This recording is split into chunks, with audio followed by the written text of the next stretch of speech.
আপনাদেরকে আমরা শত্রু মনে করি না, তাহলে এই দেশে একজন হিন্দুকেও আমরা হিন্দু থাকতে দিতাম না, জোর করে মুসলমান বানিয়ে ফেলতাম। আজকে যেটা হয়েছে, হিন্দু অনেক কর্মকার, ওকে আমরা কেউ কি জোর করেছি? কেউ কি বলেছি?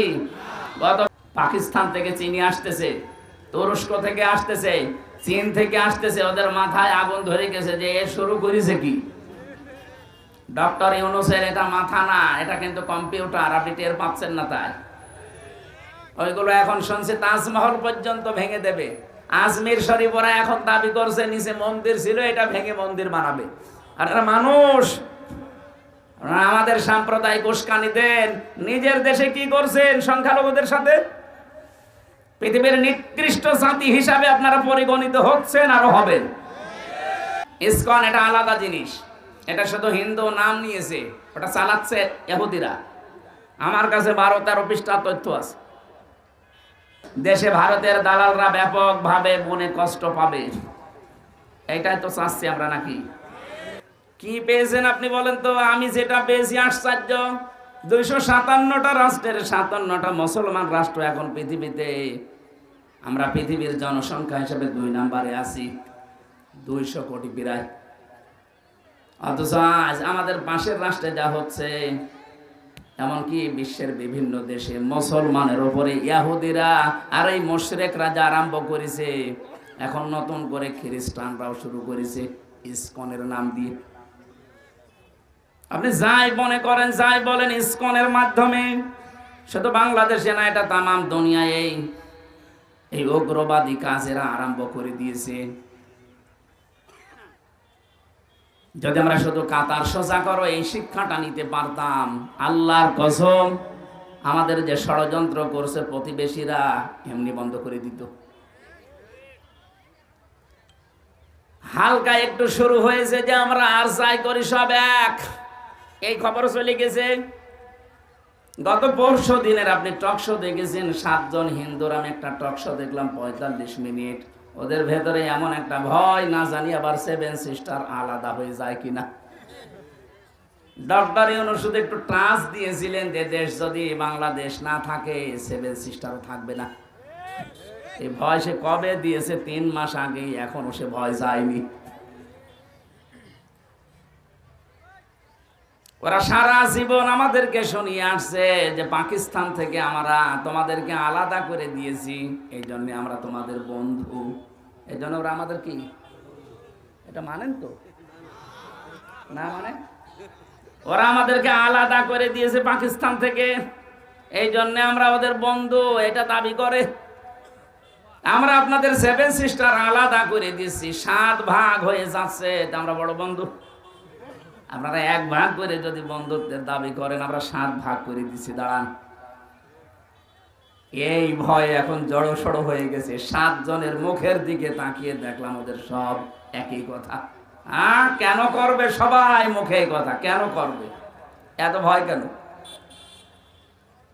এদেশের মানুষ যাই করুক, যত খারাপ হোক, আজ পর্যন্ত বাংলাদেশে কোনো মানুষ মন্দির ভেঙে মসজিদ বানিয়েছে আমি দেখিনি, শুনিওনি। অথচ এখনো পর্যন্ত ভারতে বিভিন্ন জায়গায় নাকি রাম মন্দির ছিল, এই নাম নিয়ে মসজিদ ভাঙতেছে। যারা সারা দুনিয়ার মানুষকে ছড়াচ্ছে যে বাংলাদেশের সংখ্যালঘু নির্যাতন হচ্ছে, অথচ তার নিজের দেশের সংখ্যালঘু মুসলমানের কোনো নিরাপত্তা নেই। নিজের কথা নিজে রাখতে পারেন না। মুনাফিক, মুনাফিক কাফের তো আছে, কাফের ছাড়াও মুনাফিক খারাপ, কারণ কাফের জাহান্নামে যাবে কিন্তু উপরে থাকবে, আর মুনাফিক জাহান্নামে যাবে নিচে থাকবে। উস্কানিতে পা দেওয়া যাবে না। বাংলাদেশ চা হয়ে যায় যাক, ধর্মীয় সম্প্রীতি যেটা আছে এটা আরো অটুট করা লাগবে। আজকে বিজন কুমার সরকার হিন্দু বৌদ্ধ ঐক্য পরিষদ ফ্রন্টের যে সভাপতি বাংলাদেশে, ও কি বলছে আপনি দেখেছেন? এই দেশে যারা এতদিন দায়িত্বে ছিলেন 15.5 বছর, সবচাইতে বেশি অত্যাচার হিন্দুদের উপরে হয়েছে তাদের কারণে।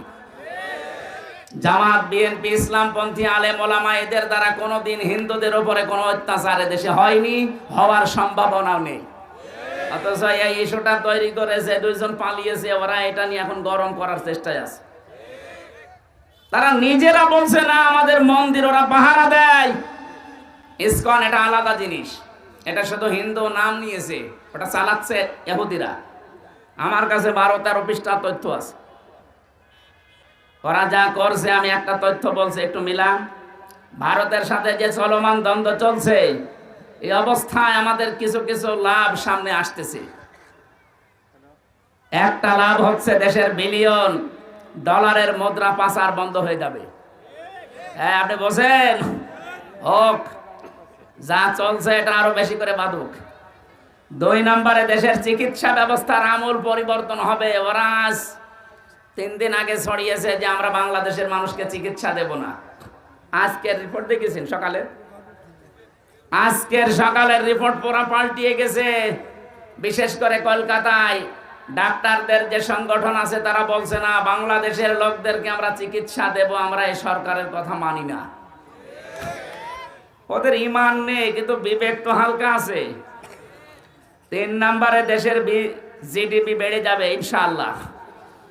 ভারতের পাশে যতগুলো রাষ্ট্র আছে তারা যদি ভারত ছাড়া চলতে পারে, আমরা পারবো না মানে? এক কথা বলে না কেন? এখন ব্যবসা বাড়ানো লাগবে চীনের সাথে, তুরস্কের সাথে, পাকিস্তানের সাথে। একটু বাড়িয়ে দেন, এমনি দুর্বল হয়ে যাবে।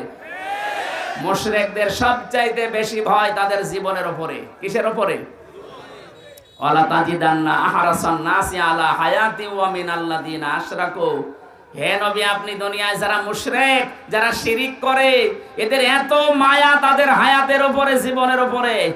যদি আপনি বলেন দেখো 100 বছর তোমরা বেঁচে থাকবা, ওরা বলবে আরো বেশি বাঁচতে চায়। তার মানে সবচাইতে বেশি ওদের আকাঙ্ক্ষা বেঁচে থাকা। ওইটার যখন লাইন বন্ধ হয়ে যায় তখন ওরা দিশেহারা হয়ে যায়। এই জন্য আমাদের যে চলমান চলছে এতে ক্ষতি ওদের হবে। এটা যে রেকর্ড হচ্ছে, ক্ষতি ওদের হবে, আমরা লাভবান হব। এই কয়টা বিষয়। এরপরে দেশের মাথা পিছু আয় বেড়ে যাবে। ঋণের বোঝায় এই দেশে এখন এক একজনের মাথার উপরে 1,20,000 টাকা।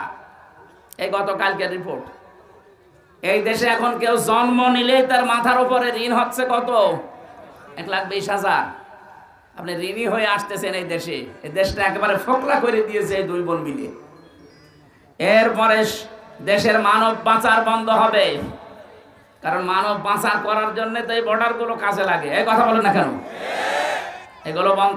এখানে কি সমস্যা? কি ঠিক আছে, যে চলে যাওয়ার যাক, আপনি কথাগুলো শুনবেন তো? আপনি বসে আছেন কি দেখতে? একটু খেয়াল করে শুনেন। স্বর্ণ চোরাচালান কমে যাবে। চোরাচালান এখন নেই, ঠেকানো যাচ্ছে। যে দ্বন্দ্ব চলছে, দ্বন্দ্বটা আরো তৈরি হোক, এইটা বন্ধ হয়ে যাবে ইনশাআল্লাহ। আমাদের দেশ থেকে স্বর্ণ পাচার হয়, রূপা পাচার হয়, আর ওই দেশ থেকে আসে ডাল। কি আসে? আরে ভাই, ডাল সে মসুরের ডাল হলে তো হয়, কি ডাল উল্টো পাল্টা আসে। একদিন কুষ্টিয়া সদর থানায় আমি ওসি সাহেব এই সময় পড়াতাম, যে দেখছি একজনকে পিটাচ্ছে। স্যার এর পিটান, হুজুরে ডাল খায়। আরে স্যার, কি ডাল খাওয়া যাবে না? কোন দেশে আসলাম? সে ডাল আপনি বসবেন না, এটা অন্য ডাল। পরে শুনলাম ফ্যান্সি ডাল খায়। এরপরে ইয়াবা ফ্যান্সি ডিলের আগমন কমে যাবে। দেশের পর্যটন শিল্পের উন্নয়ন ঘটবে ইনশাআল্লাহ। আমরা যত টাকা খরচ করে এই বিভিন্ন জায়গায় যাচ্ছি ভারতে দেখতে, ওগুলো সব মুসলমানই বানিয়েছিল। ওইগুলো এখন শুনছি তাজমহল পর্যন্ত ভেঙে দেবে। আজমির শরীফ ওরা এখন দাবি করছে নিচে মন্দির ছিল, এটা ভেঙে মন্দির বানাবে। আর এরা মানুষ, আমাদের সাম্প্রদায়িক উস্কানি দেন। নিজের দেশে কি করছেন সংখ্যালঘুদের সাথে? পৃথিবীর নিকৃষ্ট জাতি হিসাবে আপনারা পরিগণিত হচ্ছেন, আরো হবেন। দেশের সামরিক শক্তির উদ্ভব ঘটবে, উন্নতি হবে ইনশাআল্লাহ। দেশের ফ্যাসিস্ট এবং ভারত প্রেমীদের সংখ্যা কমে যাবে, কমে যাচ্ছে এবং সামনে যাবে। জনগণের মধ্যে আরো ঐক্যবদ্ধ দৃঢ় প্রতিজ্ঞা তৈরি হবে, হচ্ছে না? যত ওরা ঝামেলা করছে তত বেশি দেশে এক হয়ে যাচ্ছে। আলু পেঁয়াজ সহ সকল ভারত নির্ভর আমদানি পণ্যের উৎপাদন বৃদ্ধি পাবে এবং স্বয়ং সম্পন্নতা অর্জনের ক্ষেত্র তৈরি হবে বাংলাদেশে। পাকিস্তান থেকে চিনি আসতেছে, তুরস্ক থেকে আসতেছে, চীন থেকে আসতেছে। ওদের মাথায় আগুন ধরে গেছে যে এ শুরু করেছে কি? ডক্টর ইউনূসের এটা মাথা না, এটা কিন্তু কম্পিউটার। আপনি টের পাচ্ছেন না তাই। এরপরে বিকল্প আমদানির পথ প্রশস্ত হচ্ছে এবং হবে, এবং দেশের প্রতি সবার একটা আত্মনির্ভরশীলতা বাড়তে থাকবে ইনশাল্লাহ। আর আমাদের ক্ষতি হবে কি? আমাদের ক্ষতি বড় প্রতিবেশীর সাথে সম্পর্ক খারাপের কারণে সাময়িক সময়ের জন্য দেশের অর্থনৈতিক অবস্থা ভালো থাকবে না, ঠিক আছে, এতে জিনিসপত্রের দাম কিছু বেড়ে যাবে। আমাদের ধৈর্য ধারণের সময় এখন সামনে। বেশি কঠিন রোগী থাকলে চিকিৎসার কিছুটা ব্যাঘাত ঘটবে, হ্যাঁ এটা সাময়িক। আস্তে আস্তে আমরা উন্নতি লাভ করবো ইনশাল্লাহ। ভারত হয়ে যে সমস্ত দেশে ভিসা নিতে হয় তাতে বাধা প্রাপ্ত হওয়া লাগবে কিছুদিন, আস্তে আস্তে ঠিক হয়ে যাবে। দেশে ভারতের দালালরা ব্যাপকভাবে মনে কষ্ট পাবে, এইটাই তো চাচ্ছি আমরা নাকি? আমি যে ইসকনের নাম বলছিলাম এটা শুধু হিন্দুদের নাম না ভাইরা, এদেশে যারা 4 ভাগ হিন্দু আছেন আপনাদেরকে আমরা শত্রু মনে করি না, তাহলে এই দেশে একজন হিন্দুকেও আমরা হিন্দু থাকতে দিতাম না, জোর করে মুসলমান বানিয়ে ফেলতাম। আজকে যেটা হয়েছে হিন্দু অনেক কর্মকার, ওকে আমরা কেউ কি জোর করেছি? কেউ কি বলেছি? গত পরশুদিন ওই যে প্রায় 2 জন, এর আগে 12 জন, এর আগে 3 জন। এই স্বাধীনতার পর থেকে আমার মনে হয় 45 জনের উপরে মুসলমান করলাম আমি। কই একটাকে তো জোর করার আগে নাই, একে তো আমি কোরআনও পড়তে দেইনি।